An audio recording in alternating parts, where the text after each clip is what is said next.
Salut à tous, c'est Structural Ostéo, j'espère que vous allez bien. On se retrouve aujourd'hui pour une nouvelle vidéo sur le sujet des émotions.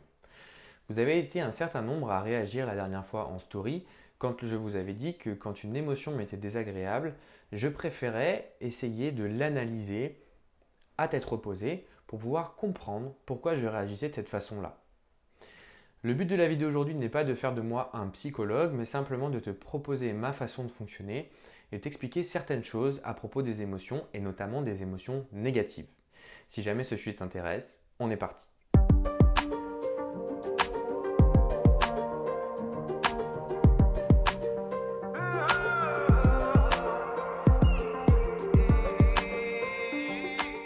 Si l'on s'intéresse aux émotions, il y a tout un panel d'émotions que tu peux vivre.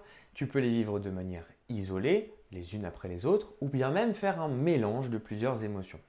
De manière générale, on a tendance à dire qu'il y a des émotions positives et des émotions négatives. En réalité, toutes les émotions ont un processus hormonal qui est une réaction à un stimulus extérieur. Ensuite, on a tendance à les classer en tant que positives quand elles nous sont agréables. Par exemple, si jamais on te fait un compliment ou si jamais on te fait une critique valorisante ou si jamais tu as une sensation de joie avec quelqu'un, tout ça est très agréable car cela sécrète des hormones qui te donnent des sensations agréables. Par contre, on a tendance à dire que la colère, la tristesse ou ces choses-là sont des émotions désagréables et donc des émotions qu'on classe comme négatives. Lorsque par exemple tu es triste parce que tu as perdu un proche ou lorsque tu es en colère parce que quelque chose vient de se passer devant toi et que cela te semble totalement inacceptable, eh bien tu vas avoir tendance à trouver ça désagréable. Et bien souvent, on entend des gens qui disent que lorsqu'une émotion est désagréable, eh bien il faut la laisser passer, il faut tourner la page, ne pas rester dessus. Eh bien dans la vidéo d'aujourd'hui, je vais te donner quelques explications sur les émotions négatives qu'on classe peut-être de négatives à tort. Chacune des émotions que tu éprouves, si jamais elle existe et qu'elle est encore là dans la population, c'est qu'elle a permis à tes ancêtres d'avoir un avantage évolutif. Si jamais la joie va te permettre de vivre un bon moment, la colère et la peur, par exemple, vont être désagréables mais ont une utilité. Lorsque tu as peur ou que tu es en colère, tu te rendras compte peut-être que tu as des signes corporels. Par exemple, tu as le visage qui rougit, parce que ton système neurovégétatif fait en sorte que tous les vaisseaux distaux s'ouvrent et ramènent du sang aux extrémités. Tu vas avoir peut-être tendance à transpirer, ton système se met en route pour préparer un effort. En fait, ces émotions dites négatives étaient faites pour fuir à l'origine. C'est pour cela que tout ton corps se met en branle pour préparer un effort physique. Dans la colère, un effort physique de combat, et dans la peur, plutôt un effort physique de fuite. Mais si, à la période de tes ancêtres, l'action était possible, aujourd'hui il est de mauvais augure lorsque quelqu'un t'énerve de lui mettre un pain dans sa gueule.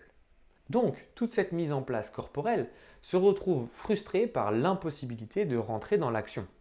Le but de ma démarche d'analyser la situation a posteriori est de pouvoir comprendre pourquoi est-ce que cette émotion a été générée. Pourquoi est-ce que tu t'es retrouvé débordé émotionnellement? Est-ce que c'était valable ou est-ce qu'au contraire, tu as eu tendance à dramatiser? La dramatisation, on la connaît tous. Imagine-toi sur la route et la personne de devant roule beaucoup trop lentement. Eh bien, si jamais tu as le temps, tout va bien, tu te diras, c'est dingue, il roule beaucoup trop lentement. Ça devrait être répréhensible. Eh bien, si jamais ce jour-là, tu as ta femme qui doit accoucher ou tu as un rendez-vous très urgent, admettons, tu as un rendez-vous chez le médecin et la personne devant toi va te mettre en retard. Eh bien, dans ta tête, un tas de choses vont commencer à cheminer. Mais qu'est-ce qu'il a ce mec? Il roule beaucoup trop lentement.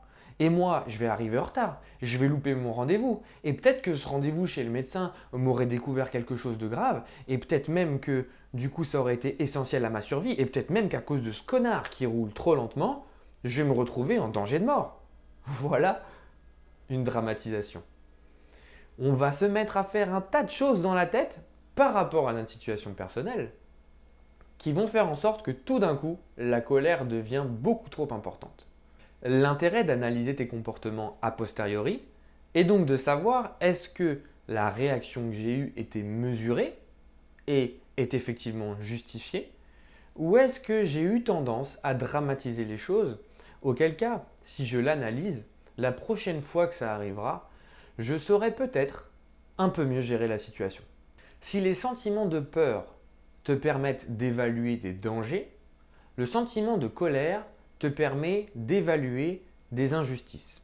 Et face à une injustice, on peut éprouver énormément de colère et finalement, c'est plutôt favorable. Car cette colère va pouvoir nous permettre de mettre en route tout le système énergétique nous permettant de passer à l'action et de pouvoir lutter contre ces injustices.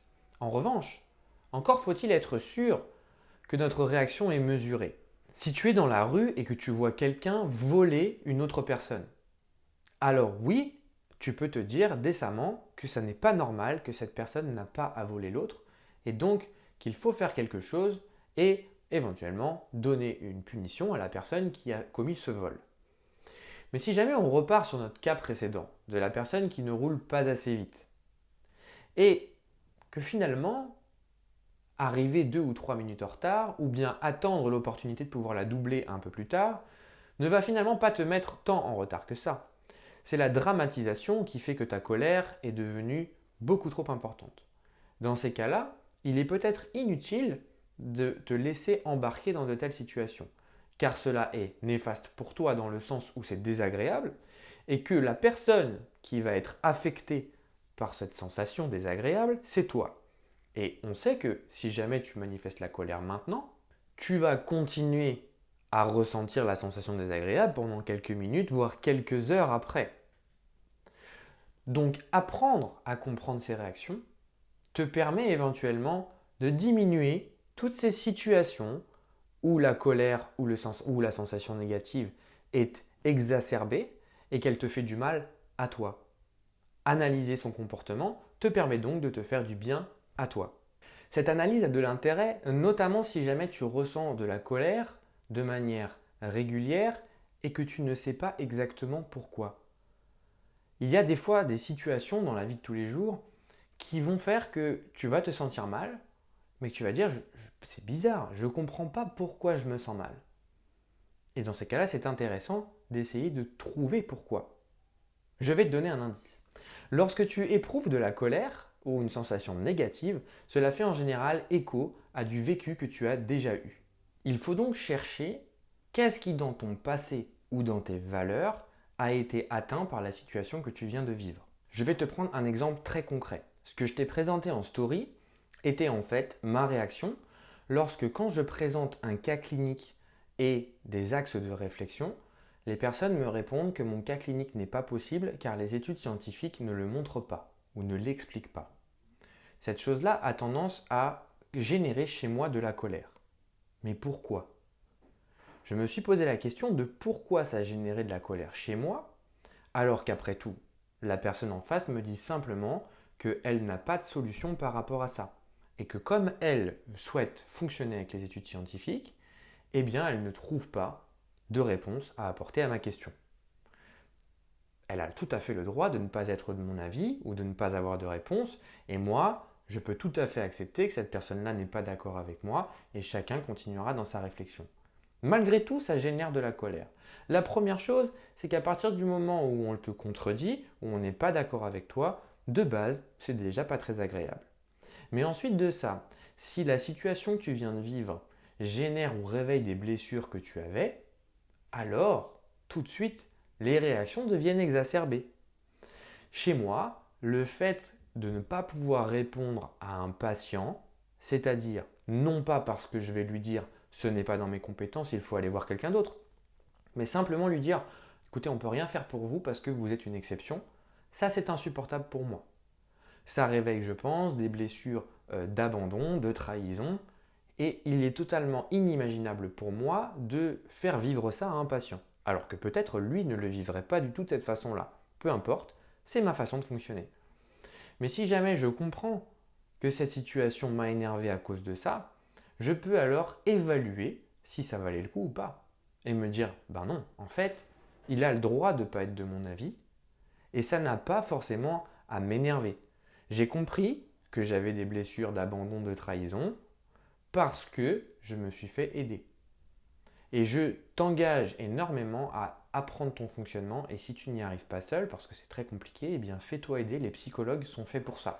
La psychologie n'est pas faite pour les fous. J'entends plein de gens me dire, je n'ai pas besoin de voir un psychologue parce que je ne suis pas fou. C'est un peu plus compliqué que ça. En psychologie, on n'est pas là uniquement pour les personnes folles. Et au contraire, je pense qu'il y a très peu de personnes folles qui vont voir un psychologue. C'est hyper intéressant de travailler avec un psychologue pour apprendre comment tu fonctionnes. Et lorsque tu as compris que cette réaction est exacerbée par rapport à une blessure personnelle, eh bien ça te permet de mieux manager ton comportement et tes réactions pour les fois suivantes. En revanche, il arrive des fois où après analyse, tu vas te dire non, effectivement, cette situation est insupportable pour moi parce que cela touche à mes valeurs. Cela peut toucher le racisme, cela peut toucher le sexisme, cela peut toucher l'humanisme, bref, ça peut toucher des valeurs très importantes de la vie qui pour toi sont totalement inacceptables. Et dans ce cas-là, il faut se servir de cette énergie. La colère, la peur, comme je te l'ai dit, sont des préparations de ton corps à la mise en place d'une action, qu'elle soit la fuite ou le combat. Eh bien, il faut absolument que tu utilises cette énergie pour ce qu'elle t'apporte. Tu as la possibilité de transformer ce que tu ressens de désagréable en quelque chose de productif et agréable. Il faut utiliser cette énergie pour écrire, pour créer du contenu vidéo, pour dessiner, ce qu'il te plaît. Mais utiliser cette énergie négative pour générer ton combat ou défendre tes valeurs, ça permet d'en tirer profit. Et ce qui était au départ quelque chose à éliminer devient quelque chose à exploiter. J'espère que cette vidéo t'a plu. C'était juste une présentation de mon fonctionnement et du chemin que j'ai fait par rapport à l'analyse des réactions et des émotions. Encore une fois, je ne suis pas psychologue, donc si jamais tu souhaites te mettre dans ce mode de réflexion et dans ce cheminement et que tu ne sais pas comment faire, c'est les psychologues qui peuvent t'aider au mieux. Comme d'habitude, je t'attends en commentaire pour venir me dire ce que tu as pensé de cette vidéo, peut-être venir partager ton expérience sur l'apprentissage de la compréhension de tes émotions. En attendant, je te souhaite une excellente fin de journée et te dis à très bientôt pour de nouveaux sujets. Bisous Théo!